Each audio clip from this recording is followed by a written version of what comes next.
front office and like administration has before. I don't know if everyone will get one or not.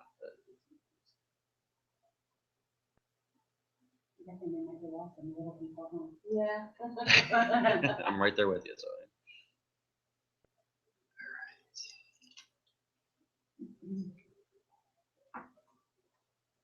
Hey, Glenna, can you hear us?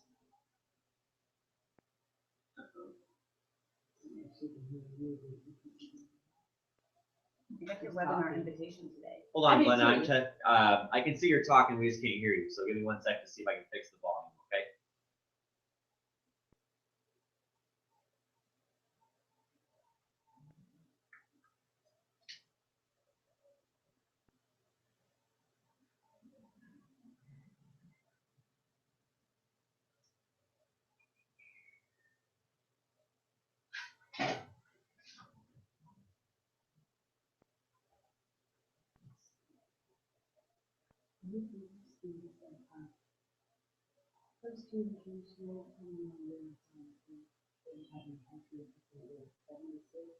Yes.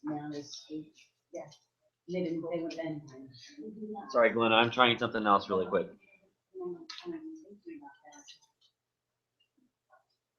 It's going to take me a minute. I worked overnight with them and they're kind of thrilled about writing up early about every other day. But I was thinking, oh, it's going to be early, like to be in Pat Marion by 7. And it would take me about half an hour, 45 minutes to get there from the traffic. So I was thinking, the price should be so bad because some of the kids on the school. And I was shocking them up and the people need to go out about it. Yeah. And I was like, Lord, oh, they could come from. But I was thinking that last year, everybody went to Marion and then they had to go to different schools, they had to drive. And so I know what Marion first did, but I think after that, maybe they are able to cut out a little bit of time because we don't have that travel time to get 2 days and not leave it. We don't know which team we were going to. I thought it was Tunde on 38. Hey, Glenna, I see you. Can you hear us? There's one on 38 in the middle. And then there's one left on, Let's see. Sherman. Yeah. My mom was 2 minutes. The one on Sherman. Yeah, I interviewed there almost 2 times. I almost did that job. Yeah, I didn't. You can try talking again and see if we can hear you. This was my first time. Well, that's, yes, and I love it. As I said last week, you just, it was almost like it was orchestrated. I agree. I had like 3 going at once, and Tim was one of them, and I really liked the principal there. I really didn't like one of the ones on the panel. I was like, there's something about you that's not going to be a good fit. Something you know. And the other one was way on the top.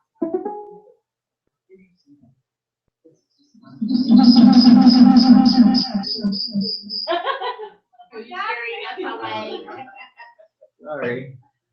Yeah, but no, I might be. Hi. How are you? I'm Hi. Charity. Nice to meet you. Jason. Kylie. Hello. Hello. Sorry, we're trying to make sure that Glenna can be today. Where do you want me?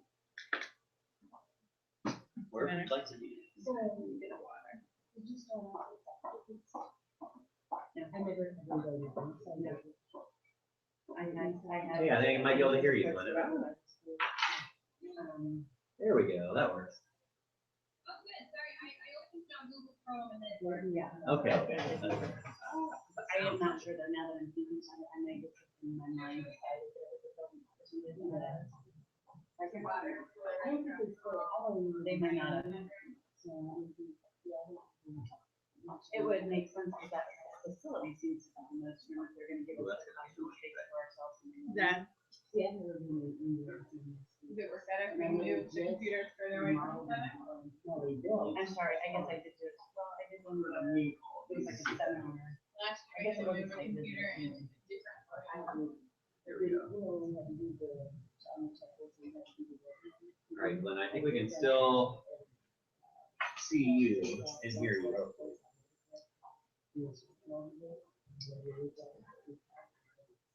Yeah. Hi, Glenn. Did you hear us?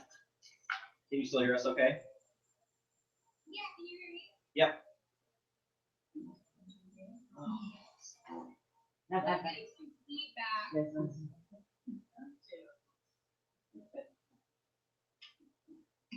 I'm trying to figure out which one works best. Can you try it again? Can you hear me? Oh, that's Yeah. good. All right. Hello. That worked out well. Hello, Glenna. Hello. So Glenna is joining us. You wait. Described very well. I'm sorry. I think it looks to me like there's one screen where I can see you guys and one screen that's happening right now where I just see a blue screen. Okay. Well, pay attention to the one where there's actually things happening. Just pretend like the other one's not there. Yeah. Well, I was trying to. This computer wasn't working for a while, so I pulled up this other one. So I want her to be able to see us too. So. All right. So Yeah. we have a couple of people here this time. If you guys want to go around and introduce yourselves very quickly. Glenna, if you want to go first, you can start.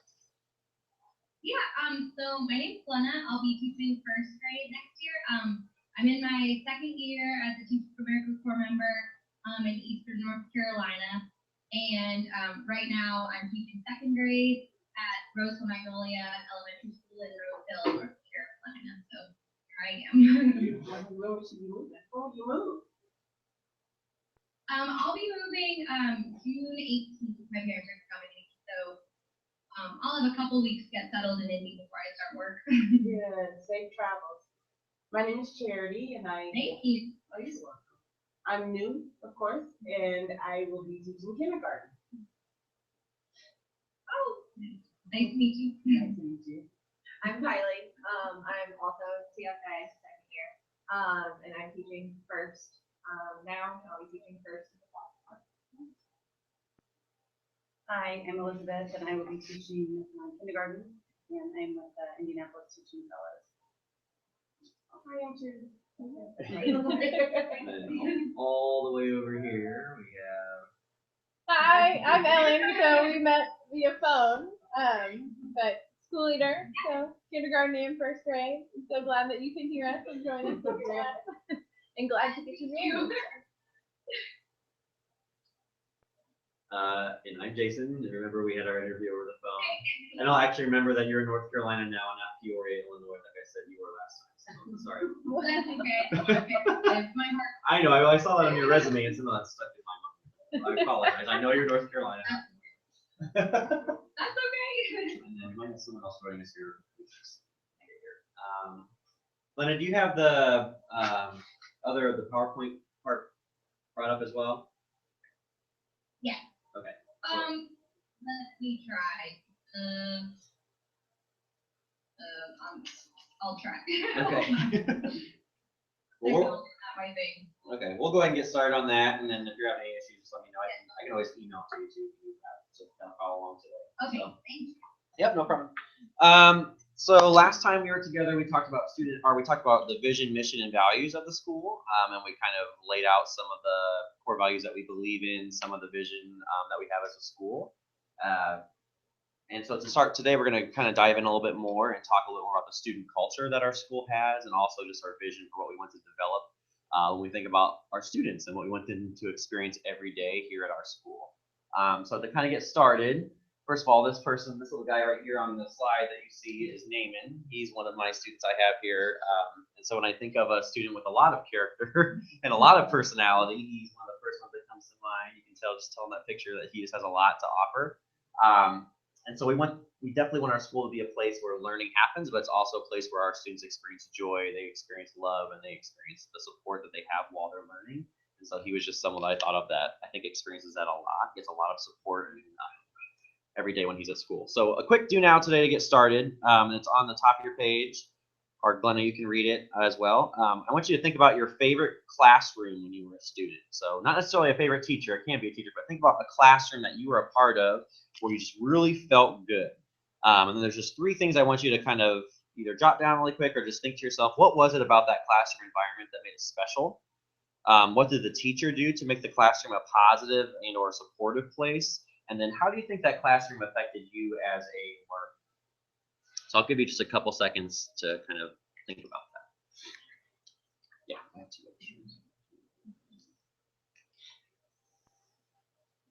And that's Jeremiah, in case you want to know him too. He's another character.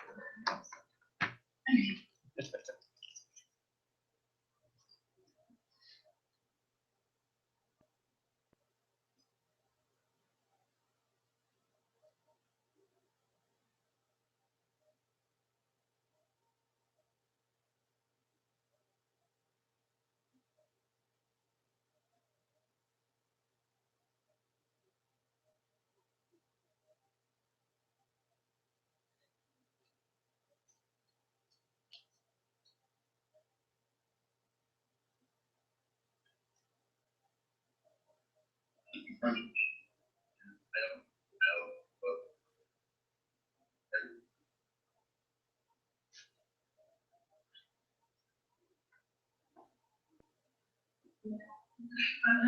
right.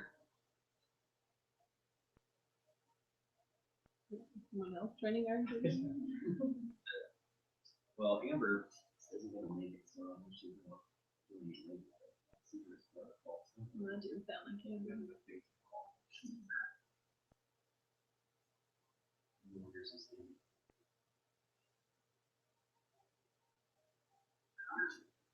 Well, I can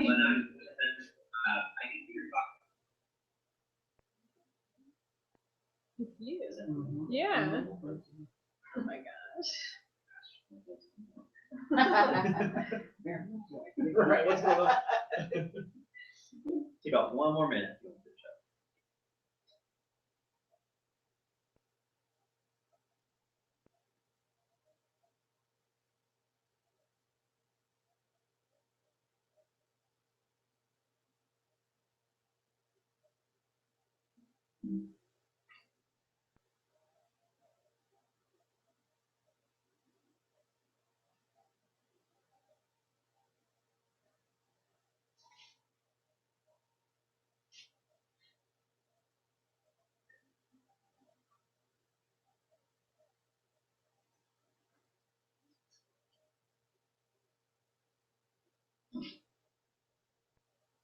Okay, if anyone wants to kind of share out, you don't have to answer all 3 questions, but maybe if there was a particular one that spoke to you or one that you feel like you really have a specific example for, feel free to kind of share out your thoughts on that.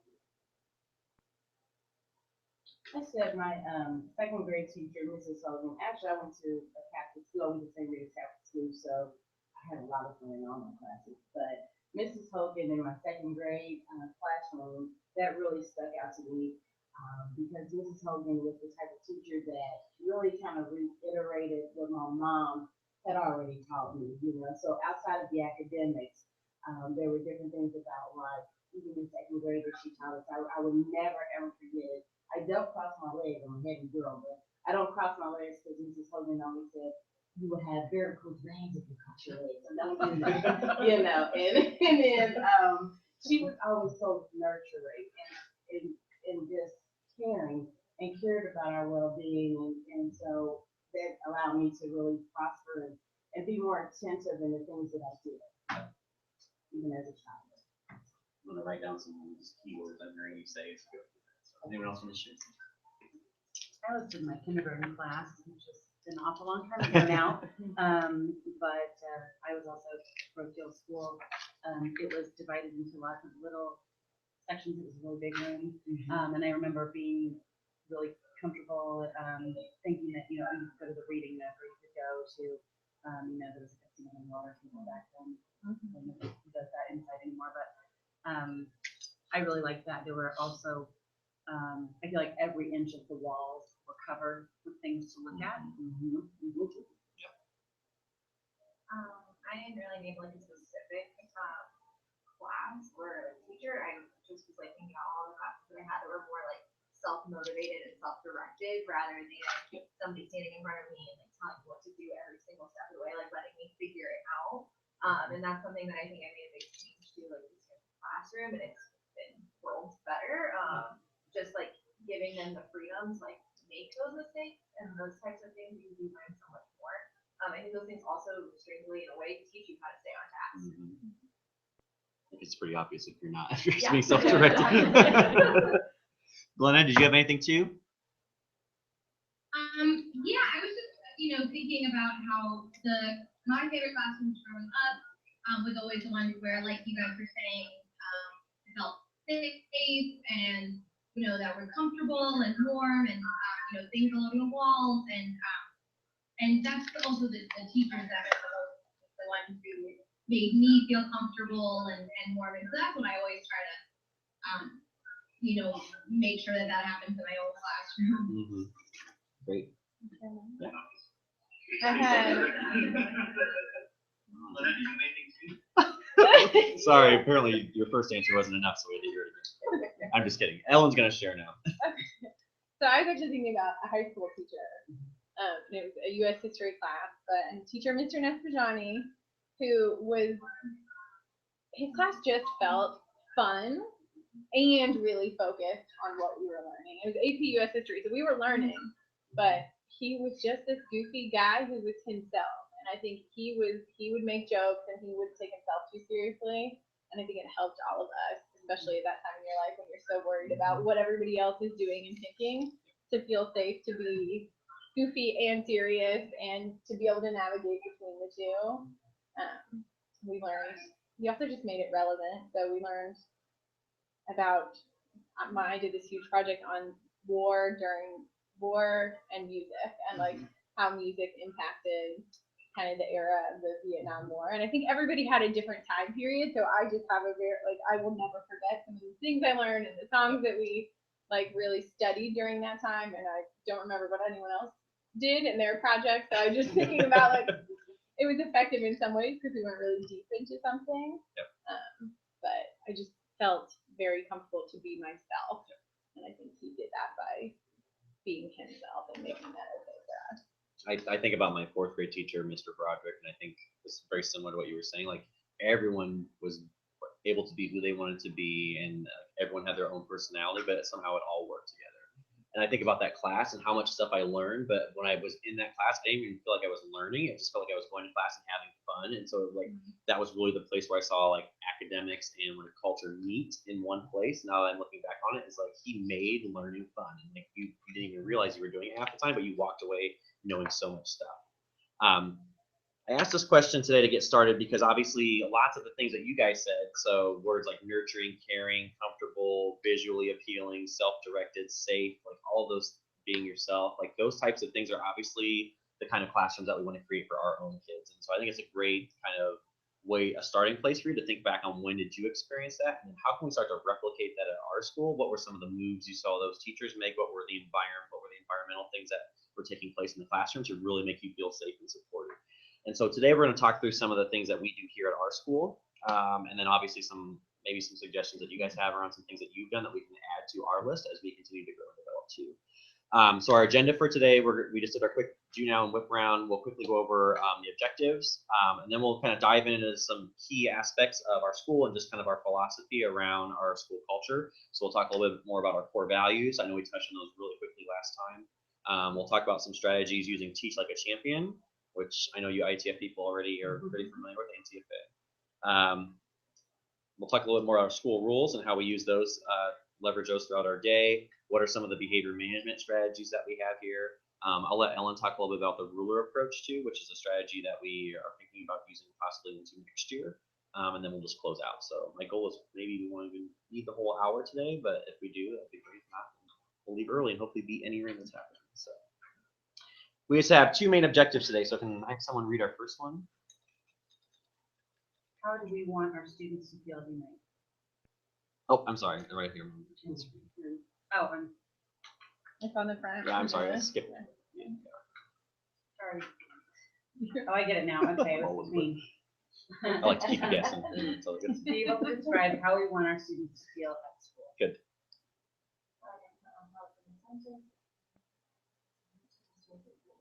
Good. And I really want to emphasize the provide input part. Like I said, we're always seeking out new ideas, and that's one of the great things about having people coming in from all different backgrounds is you probably have seen and experienced a lot of different things that we can use to contribute.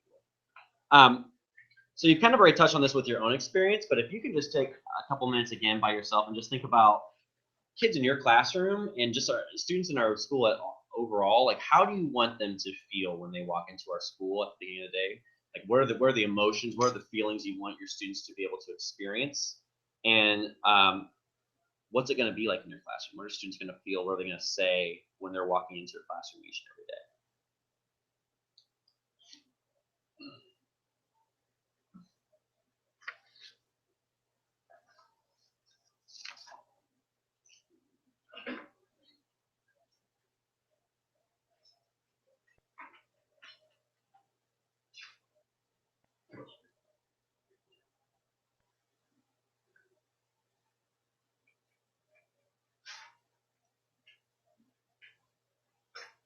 You can say hi.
We'll take about 1 more minute.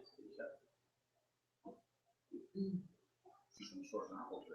Yeah. That's me. Never.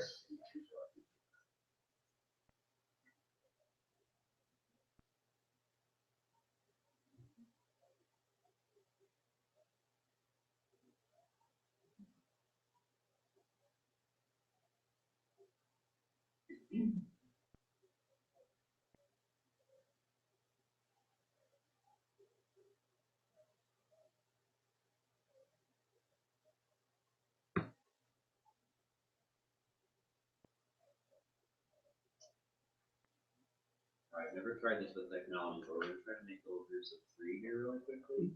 So Glenna, please play along with us when we try this. But I'd like to maybe have the group, Ellen, Elizabeth, and Kylie together into the groups, kind of share, and then Charity and Ellen and virtual Glenna, if you would like to. Or Brittany. Sorry.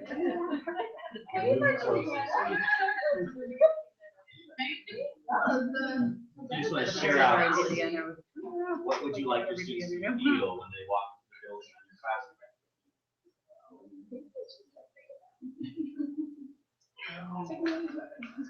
Shari, anybody want to go? We should probably do this actually. Okay. Try it.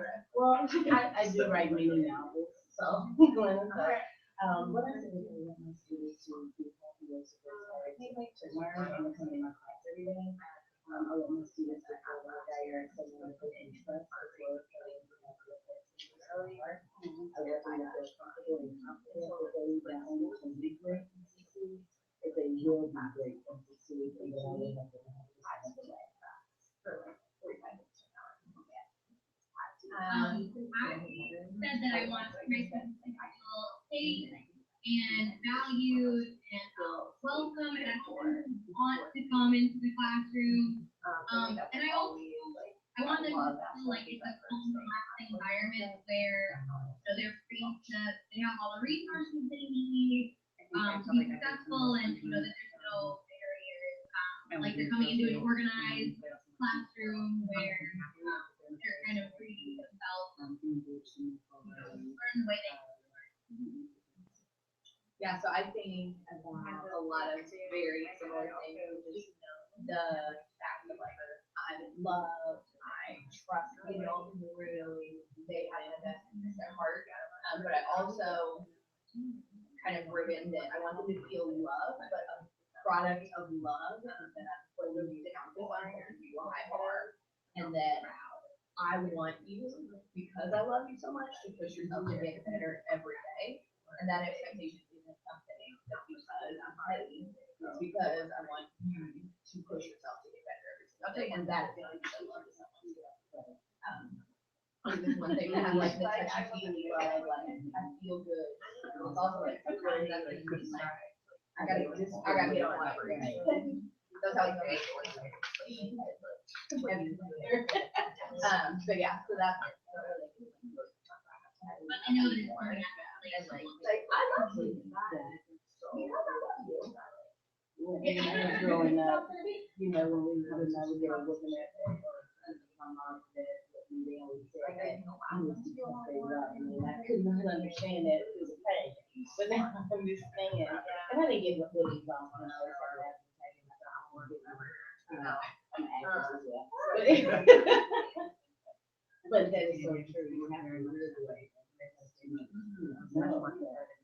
Yeah, we love you, but this is also okay. I don't think I've really thought about it. Yeah, I show love to like every message, so to get better. All right. So I heard some great things that were mentioned there in each and every one of your conversations. I think I would like to be in every single one of your classrooms based on what you said right there. I would feel very supported. Something I would just like you to think about really quick. So when I flip this to the next slide, you'll see that these are our 4 core values listed here. So grit, joy, teamwork, and love. Thinking about the story that you just told about what you want students to feel, from your story, if you feel like you encapsulated somewhere in there grit, I want you to put a check mark there. If you feel like you said something about joy, teamwork, or love, just put a little check mark above whichever ones you feel like you told in that story there. Does it have to be like only what I said, or can I encompass as a team? Even if you heard something, I think it'd be fine too. Yep.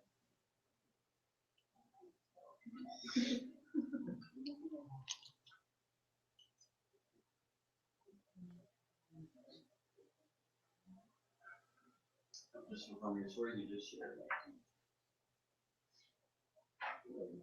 My goal was to hopefully see some check marks here, because what I'm hoping you will start to see is this story of what you want students to feel when they're walking into our building will hopefully directly align to the values that our school stands on.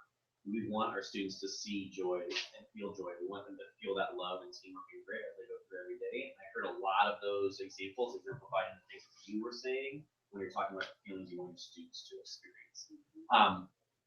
So when we think about these core values and action, first of all, just about the core values overall, obviously, I think Ellen can speak to this a little bit too. While these are really great core values, KIPP can be very particular sometimes on the wording and particular values that are used. And so I know with one like love, sometimes there's a lot of pushback on that, because it wants to know exactly how do you measure love? What's the rubric? What's the way you quantify that? And so, first of all, I'm really proud to work at a school that identifies love and joy as actual core values. But maybe if you can just identify what are some things you're initially feeling when you're looking at these 4 kind of pillars of our school. Do you like them? Do you like missing something? Or maybe Ellen, if you want to speak a little bit too about how you feel about helping develop those.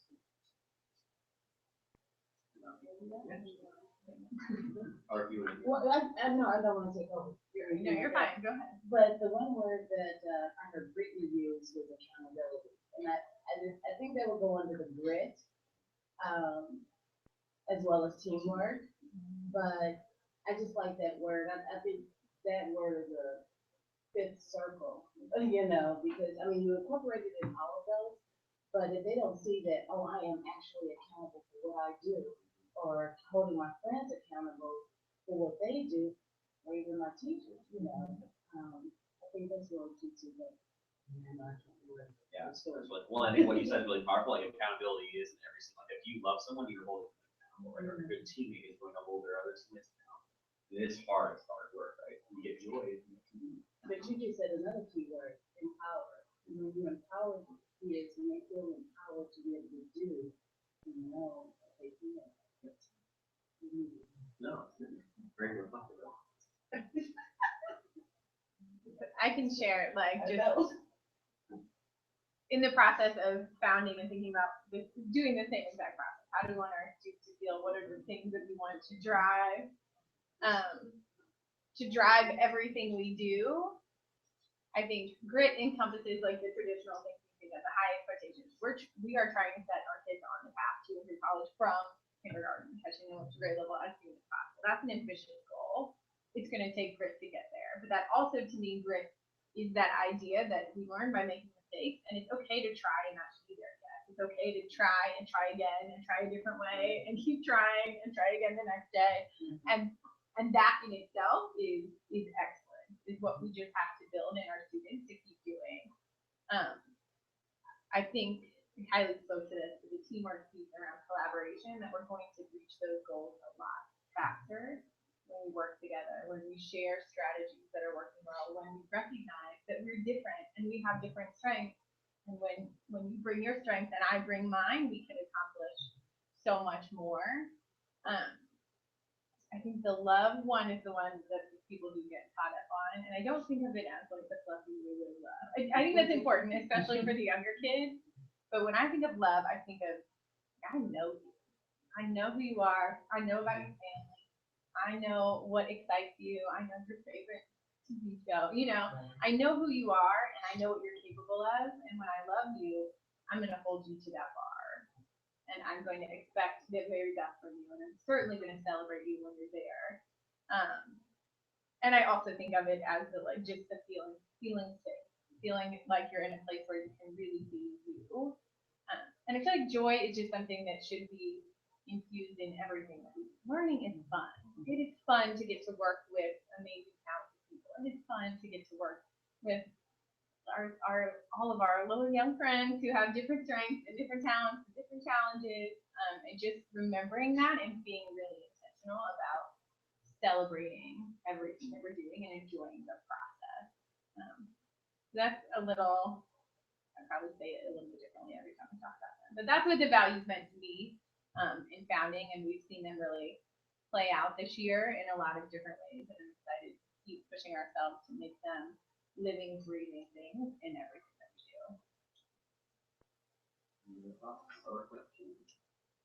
I think Charity brought up a good point, because I think a lot of I think a lot of it can be really easy to like say these or like the student-facing core values, but having them really come into play in staff culture, I think is really huge. We might think we've got year one under our belt, right? But like we're still founding.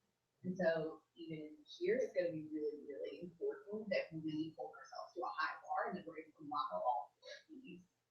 And then truly like hold each other accountable to that. That can't be really about it. So when we think about our student culture, we think about the day, even down to some of our lesson plans and character education that we do. Like these core values are the heart of every interaction that we have with each other and with our kids. So this will, I know you've done a lot of writing. This is just one more thing I just want you to think about. So when we're thinking about these core values actually in action day to day, I just want you to think of like what could be an example of a small moment during the course of the school day where you might see someone living out these core values. So that could be a student interacting with another student. That could be a teacher interacting with another teacher or with a student. Like if we're actually living these core values every single day, what might you see? What might you hear? What might you experience in our school? And like I said, a very short story doesn't have to be a novel unless you want to write one. But just like what would an example be when you think about these core values?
you're done.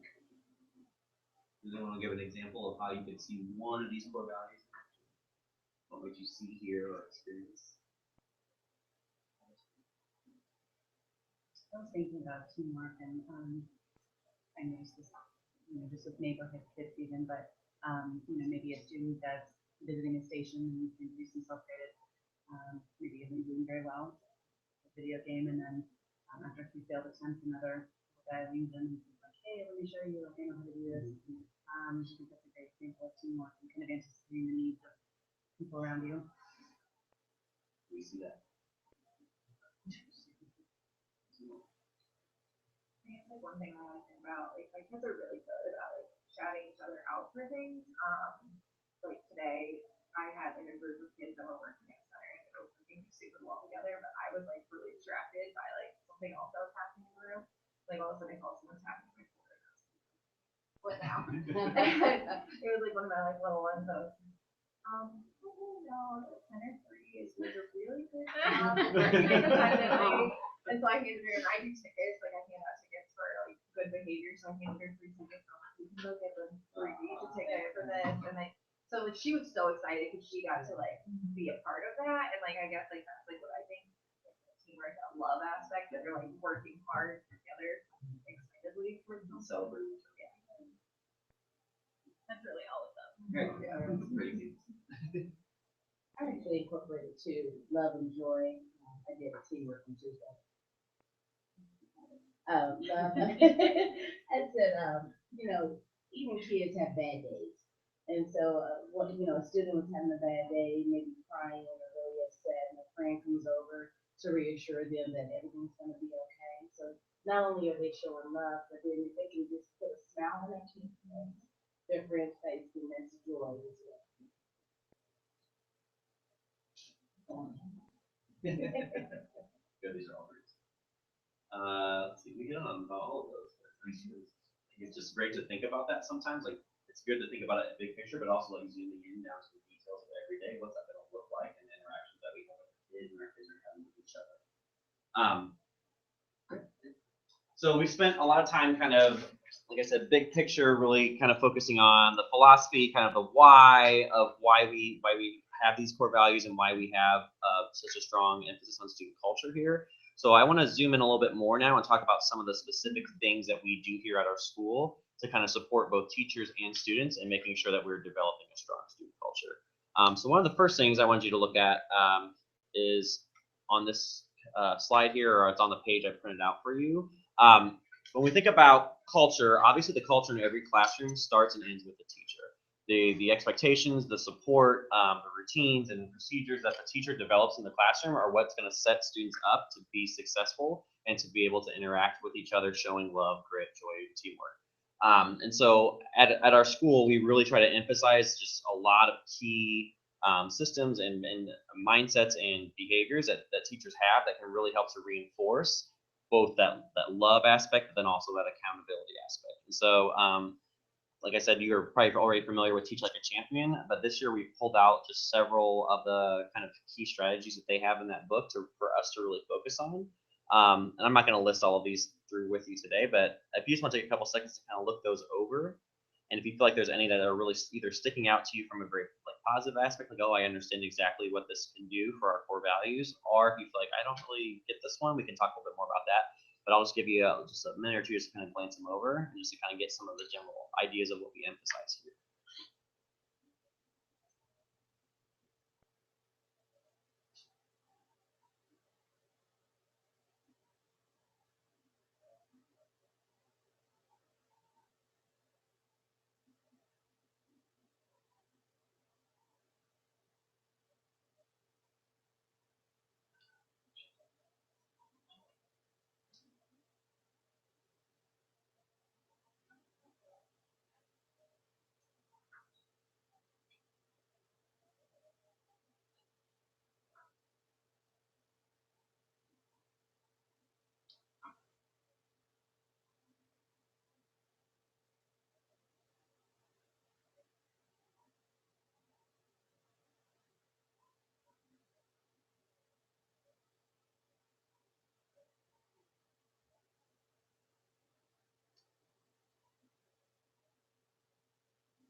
Were there any that really stuck out to you or really resonated with you, or maybe ones you don't know about?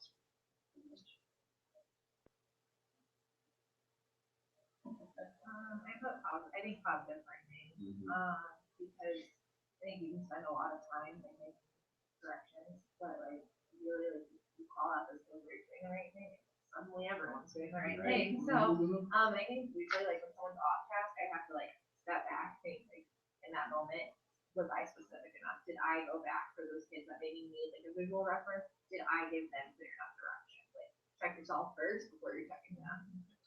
And that's like what I always try and do. But I think like that also you have to have like all of that, like that more strict, that positive framing, those directions in order to achieve those other things, because like they're not, classroom systems are really hard to follow if you don't have the directions. It's really hard to have 100% in like J factor if you don't have positive framing in an environment that they understand consistent.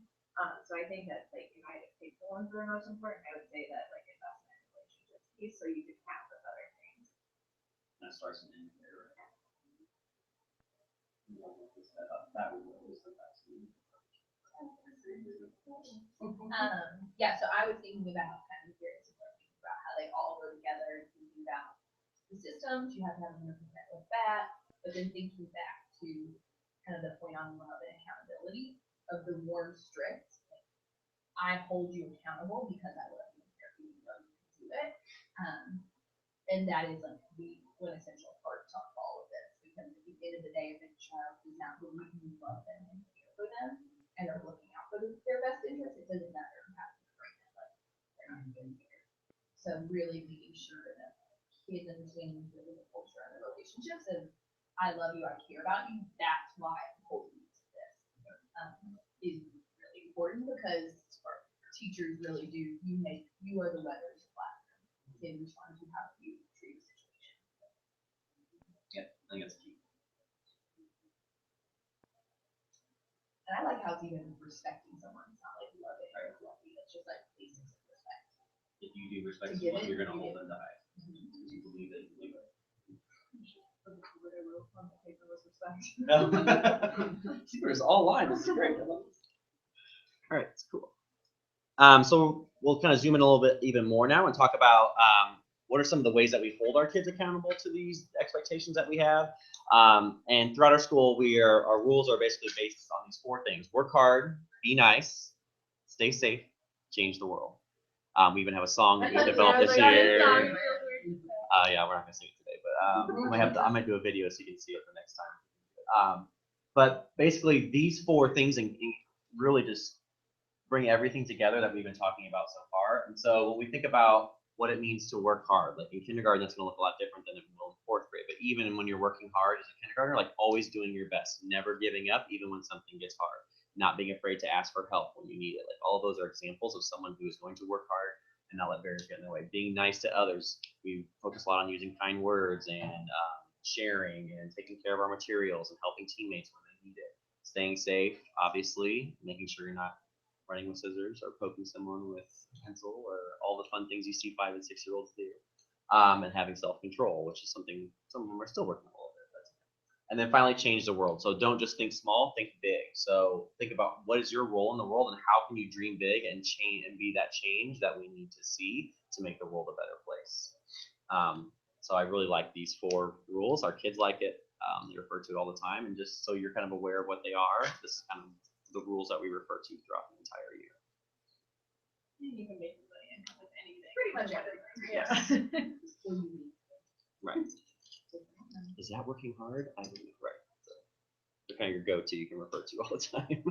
These are pretty straightforward. I feel like they really get at a lot of the things we've been talking about. So I'm going to move on unless you guys have any questions about those rules. I think those are the positive framing too, is within that. A lot of times, I remember when I was in school, like, don't do this, don't do that. That's the positive. Do this. And KIPP's kind of main work hard, be nice is their main motto. So we've taken that and kind of built on that to make it a little bit more elementary school and also big. Obviously, as part of the behavior management that you're going to have in your classroom, like we want to make sure that we maintain a positive classroom culture. And so building in incentives for your students to be doing the right thing is one of the best ways to be able to do that. Now that can look different from teacher to teacher, depending on your personality, depending on candy or dancing or whatever it is. But I think it's definitely something that we want to think about as a school and also at you as an individual teacher. We have some incentives that are built in throughout the entire school that we norm on. There's also going to be a lot of freedom that you have in your own classroom next year to be able to kind of develop what you think is going to work best. And so we just listed a couple things that classrooms can use or just ideas that we had. So, like having a competition between the homerooms for who has the best attendance and homework percentage, and maybe a special prize for those people who get it. Having dance parties for whenever you reach certain goals. So we have like a homework dance party for all our kids who bring in their homework on time on Monday. So today we brought them all in our team family room and put on some music. They got some time to dance around. That's crazy with their friends, but that's something they really look forward to every week.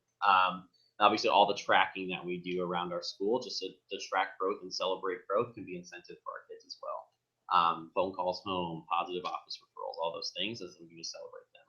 I'm just interested to hear if there were any incentives that maybe either if you're currently teaching that you might use, or maybe some ideas that you've seen in some other places that you think would work well in your classroom or for us as a school. Anything? Tell me more about that. I know when my kids were in grade school, if they achieve, and everybody had an opportunity to be the star of the week, but if they achieved a certain goal, then there was a big bright yellow star with their picture on it and a poster board that kind of told about a little bit about them, their name, their whatever, whatever. And so they became star of the week, and that was a big achievement. High class. We do like a student of the week right now for we kind of emphasize one of our core values every week, and then the teachers will choose a student that kind of exemplifies, so they get an award, they get their picture and stuff like that. It's really cool. But yeah, that's great. Yeah, yours is even more. We don't like put up more info. That's what I'm saying. I like that part of it. Yeah, I like that. I'm sure they make everyone read my bio about me. Yeah. That just tells all about that. I do it like a center star, like for that one previous week. So like that one kid that was like, might have a tougher time sometimes, or might like really do a great job every week, and like it's like find reasons for that person to be the center star of the week. Then I also do tickets because I find that helps me really be recognizing those positive behaviors. Like I needed a way to like kind of like to keep track of how many times I was really keeping tabs on those kids who are doing the right thing, because I think it's like really easy to be like, okay, so and so go look your flip up, so and so, but then like you kind of just get lost in that, like in the middle of the lesson. I can hand a ticket to a kid silently and like like say like you were doing this in 2 minutes, like because that ticket is still right there and it reminds me to say something about it. And then those kids put their initials on it, and then during a transition out of the room, they put it in the can on the way out, and then at the end of the week, and like they get more excited about the tickets than the actual drawing at the end of the week. But then we have a drawing at the end of the week where we roll a dice, and then the number of the dice is how many prizes we draw out. So some weeks it's 1, some weeks it's 6. Oh, nice. And then we go around, and then they like recognize like who they think they can like vote in, who they think has had the best behavior, and then they do most improved behavior. So they get really excited about it. I found it's a way for me to keep track of it. And it's not like, oh, so and so don't move your clip up, and then we're kind of tapped out at the top here. You can't, you can't go any higher than yellow or whatever your top color is. The tickets, like you can just keep getting them. Another thing, my kids have a one that's graduating from high school in 29, so there's a lot of things I'm gonna talk about with my 12-year-old. But they do a lot of along the lines of tickets. They do like money box, and so we can really kind of incorporate this in a math class too, because as you do certain things, you earn money bucks, and then at the end you can go shopping in the store. So if I supply my kids with candy or little trinkets or whatever, then you can bring your money. This pencil is 50 cents, so or $1. So I mean, you can give me $1 of your money bucks that you earn, and learn how to subtract the people's habits. So, I mean, that might be a good way. Little class economy system. Yeah, For a kindergarten class. My kids' school does it was a pretty formal system, and I don't know if it's like well known or not. It was new to me. they found a big flyer so that everybody would understand it. It's called PBIS. And they have seen some really huge improvements in behavior. And it was the slips, similar, I think they're called copying good slips. So you can accumulate as many as you want to. But then on the flip side of that, if you were having issues consistently, you get a think sheet. You know, kind of like, say, I think it, I'm sure I'm supposed to never get any think sheets. I can't tell you exactly what they have on them, but the gist of it is like, what did you do that you could have made a better choice? And you actually, depending on your grade level, you have to, jot something down, and then you have to talk about it with your parents and return it. And the whole idea of like taking a think sheet home is like a big bummer to them. And so that has been, I hear about it from all their little friends. But not your own kids. So far, so good. All right. Well, speaking a little more about behavior management, we do use a color system here at the school to kind of help, especially in kindergarten. We're noticing a lot like the visual reminder for our kids, especially towards the beginning of the year, is really important so they can kind of see where they are in terms of their behavior for the day. And so we use a 4-color system to kind of help students see where they're at. Yellow is at the very top, and then it goes all the way down to red at the bottom. All of our students always start the day on green. Green is good, and if you end the day on green, that means you can make good choices all day. That's great.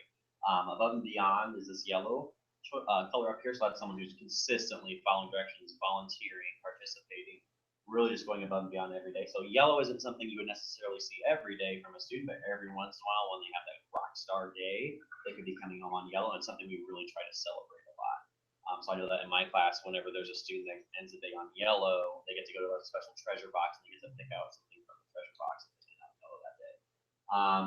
And then as they start to go through the consequence system, or if they're consistently starting to make some choices that should be better, they start to go down. So orange is obviously turning around, and then red, when this red's turning around. But by this point, we really want to make sure that they see where they're at. We need to turn around quick.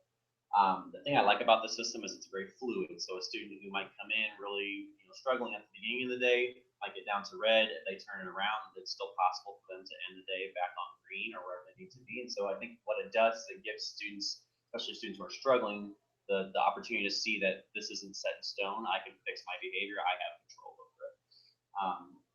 And so this is how this is organized. Every day a student will get a student behavior report. The teacher will kind of put whatever their color is for the day over here. If there's any comments you wanted to write down, obviously with the red day, we want to make sure they know exactly what happened if you haven't called home already.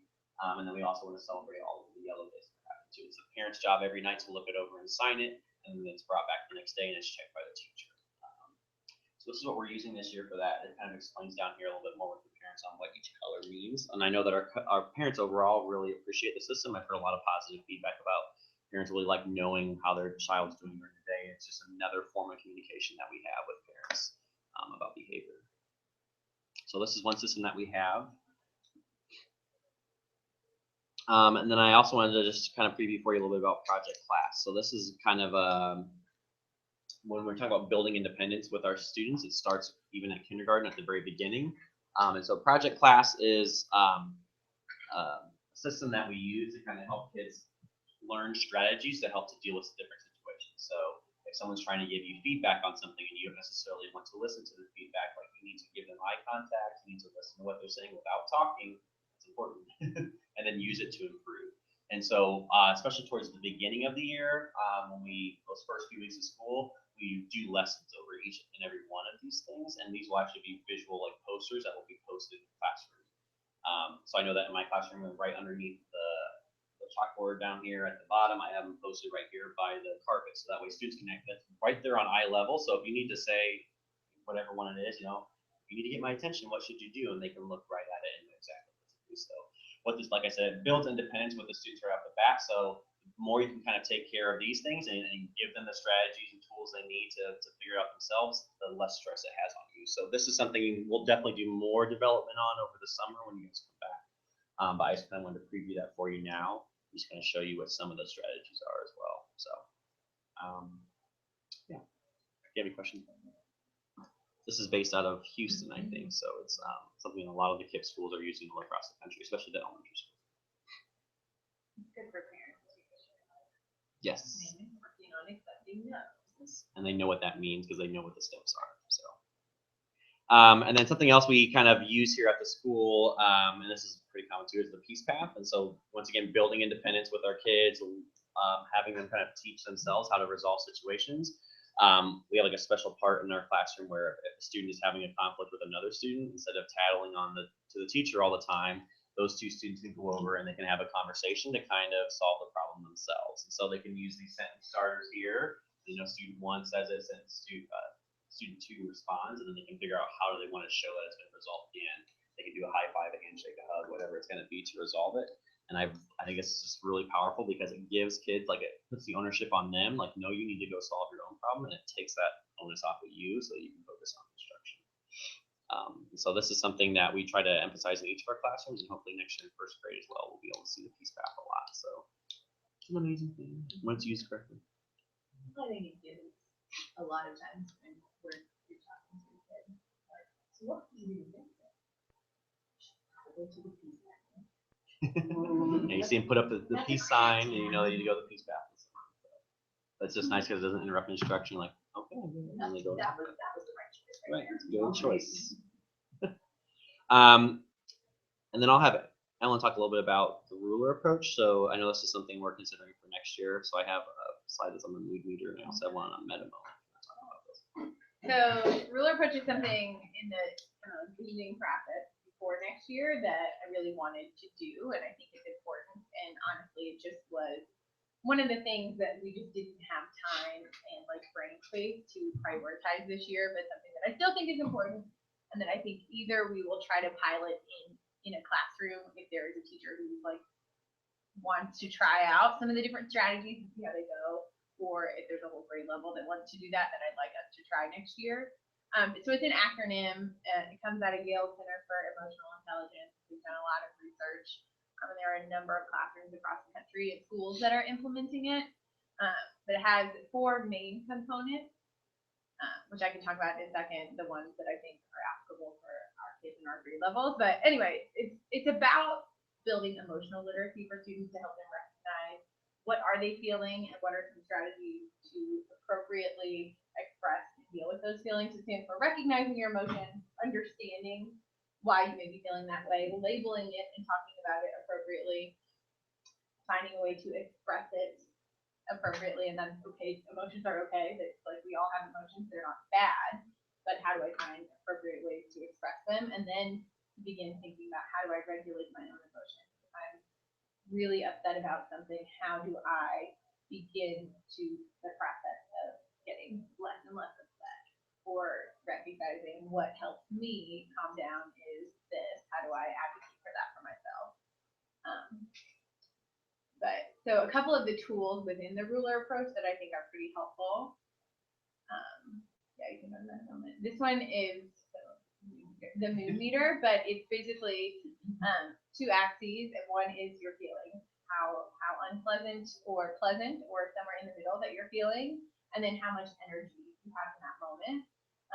And when students can begin to recognize, like, I'm feeling yellow right now, like I have very high energy, I'm feeling really great.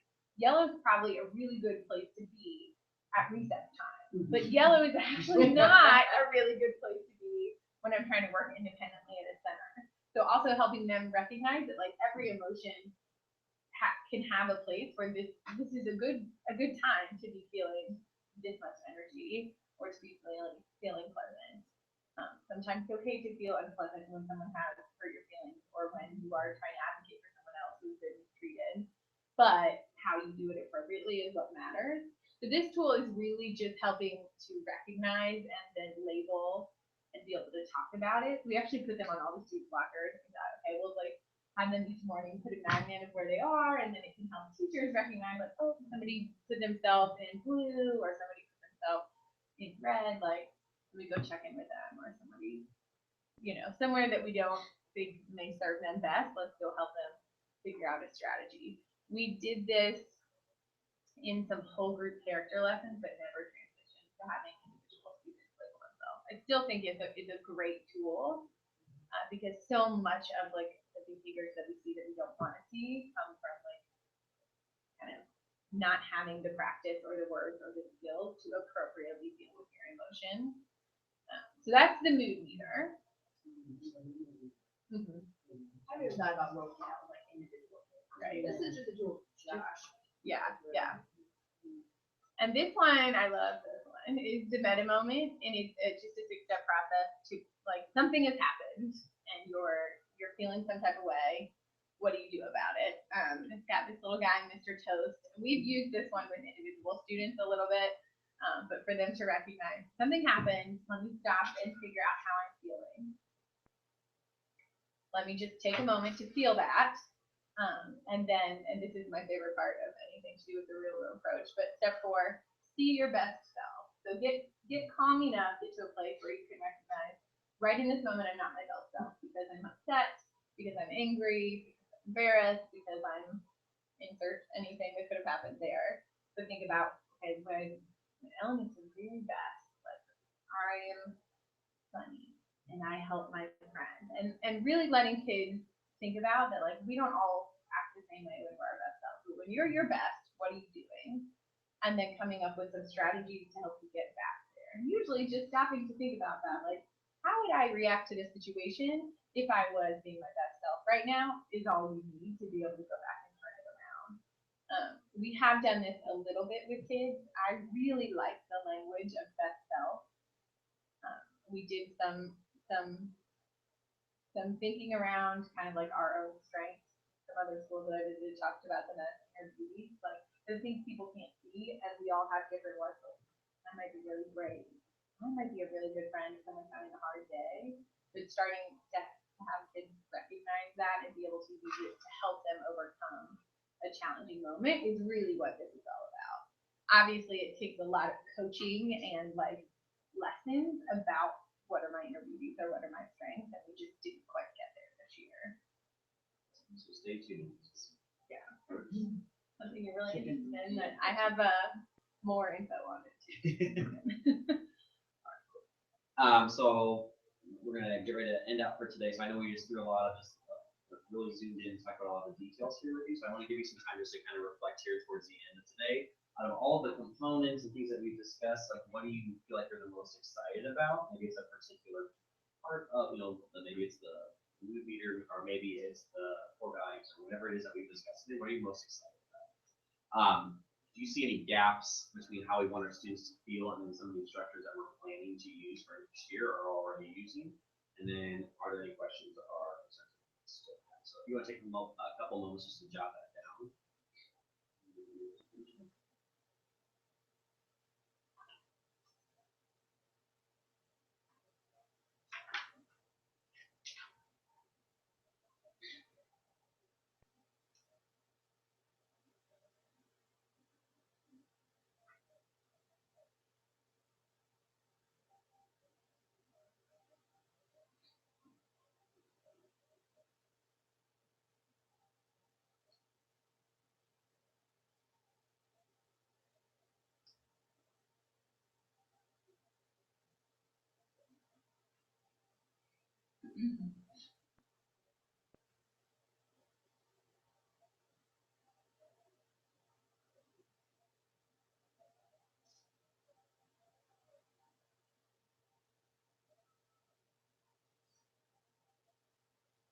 Well, doing good, Glenna?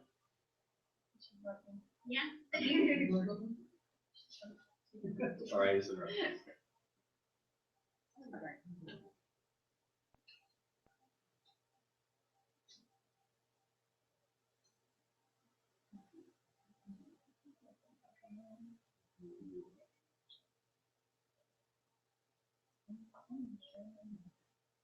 Okay, so we're gonna do a closing whip round really quick. If you would just like to share that first one, what's the component that we discussed that you're most excited about?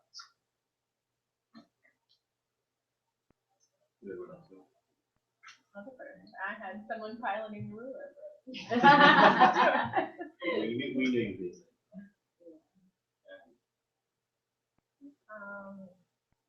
I think I like a lot of the things that were mentioned. I think I really like the ruler approach because it allows for natural consequences.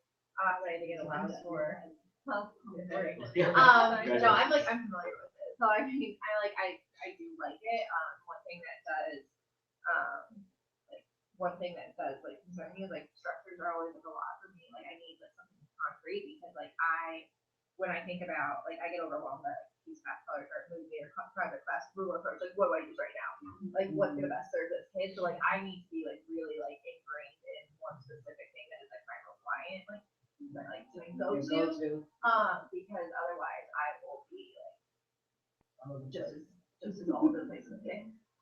So like for me, like I need to have one that like I really hone in on and I'm really effective in, because I can't ask my kids to be really effective at it if I'm not really effective Well, at it. and the goal is hopefully eventually students, that hard work will the students, and they have to decide in the moment what's going to be the best strategy for each student. But you're right, you have to know those strategies. Exactly. So like just me getting to know them in and out, you know.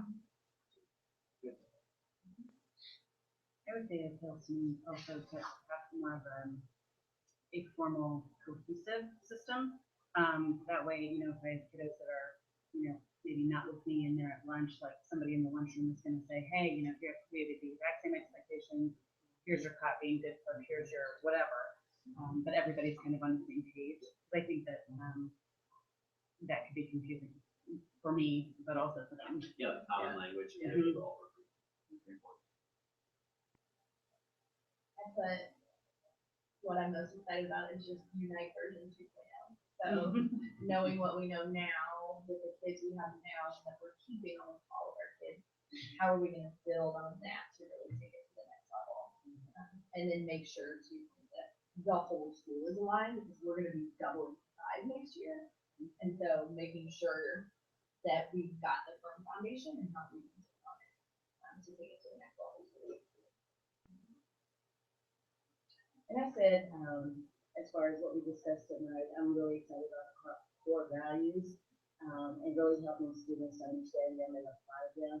Some aspects of the core values they may not get. So being able to help them understand what it is, what it means, showing them that love and what it's supposed to be. And then, as you mentioned, the cohesiveness with the parents as well as the teachers as well as the students. If we're all on one accord, then that will only help the students be greater. And then I also said that as far as the gap is the tightening of the rulers of it, because I saw when you were showing the slides, I was saying anger management and what's going on in society today, and how kids just, you know, learn how to control their self-control, learn how to control yourself. And if we can teach them that and help them, and I may be all off the age, may not be in line with what you're saying, but that's how I look at it. And I agree. I am really excited about the core values. I love the combination of grit and love, and you know, having those all work together. And I also love the idea of making a cohesive language in terms of, you know, what to expect for consequences in the cafeteria, in the classroom. Making sure that there was one uniform system, because I could be a little overwhelmed with all things, try to use all of them. But I love the idea of having, you know, us all on the same page in terms of, you know, whether we use a flip chart or those kinds of expectations. So I loved it all. Great. So we'll go ahead and we're going to end things here for today. Our next session is in 2 weeks, so we'll be away from this. And then we'll be back. Let's see. There's a Survey Monkey that went out after the first time, but some of them got returned to me because I guess they cut off our email. So I think I know there's 3 people who didn't get one. So I'll be resending out the first one. You'll also should be getting one for tonight. We always enjoy feedback here. We always want to use it to improve. So just be looking for those in your email. In between now and then, if you guys have any questions, email me. The journey continues. We're really excited. Thank you. Thank you. Sorry we went over a little bit. I thought we were going to. Jordan. Thanks, Glenna, so much. Bye, Glenna. Yeah. We'll see you in a couple weeks. Bye. No, just trial and error, trial. I'm glad it worked And it's out. just 3 computers. It was better than last time, sorry. There's always a lot, but there's always- All right. Yay.